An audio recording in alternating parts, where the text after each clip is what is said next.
राष्ट्रीय पुरस्कार विजेता अनुभवी अभिनेता निर्देशक राधाकृष्णन पार्थिबन को अपनी पटकथा और फिल्म निर्माण में नवीनता लाने के प्रयास के लिए जाना जाता है।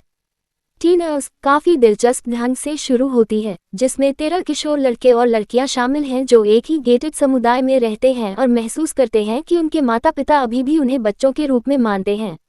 बंधन को तोड़ने और बड़ों को ये साबित करने के लिए एक साहसिक कार्य की योजना कि वे अपने दम पर जीवित रह सकते हैं।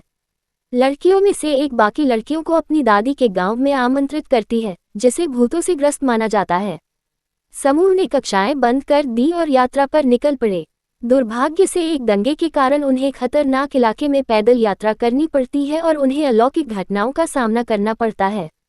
फिर समूह के सदस्य बिना किसी निशान के गायब होने लगते हैं और अन्य लोग यह नहीं समझ पाने की वजह से परेशान हो जाते हैं कि अपनी जान बचाने के लिए भागे या लापता लोगों की तलाश करें।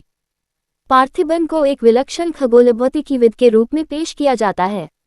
गायब होने के पीछे क्या कारण है और क्या बच्चे इस कठिन परीक्षा से बच पाते हैं या नहीं, टीनर्स, यही सब कुछ है।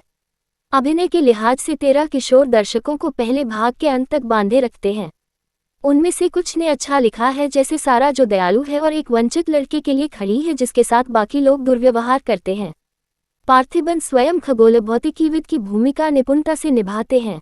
टीनर्स में जो सबसे अच्छा काम करता है वह प्रारंभिक भाग है, जो गेटेड समुदाय के किशोरों की जातियों और दुस्साहस को दर्शाता है। जब कुत्ते दोस्तों का पीछा करते हैं तो गति तेज हो जाती है और वे पहले कुछ गायब होने तक शमशान घाट में घुस जाते हैं। पटकथा एक बिंदु के बाद डेजावू लूप में फंस जाती है और बच्चों की तरह लंबे समय तक मैदान के चारों ओर लक्ष्यहीन रूप से घूमती रहती है। इसी तरह बच्चों के शहर छोड़ने के बाद वे सभी पार्थिबन जैसे संवाद बोलने लगते हैं, जो बिना किसी गलती के अपना व्यक्तित्व खो देते हैं। डरावनी शैली से विज्ञान कथा की ओर शैली परिवर्तन ठोस रूप से नहीं होता है। फिल्म उम्र की उस परत को भी आसानी से भूल जाती है जिसे शुरुआत में छुआ गया था। विशेष रूप से विदेशी जहाज के दृश्यों में वीएफएक्स अत्याधुनिक नहीं है, लेकिन प्रचलित हैं।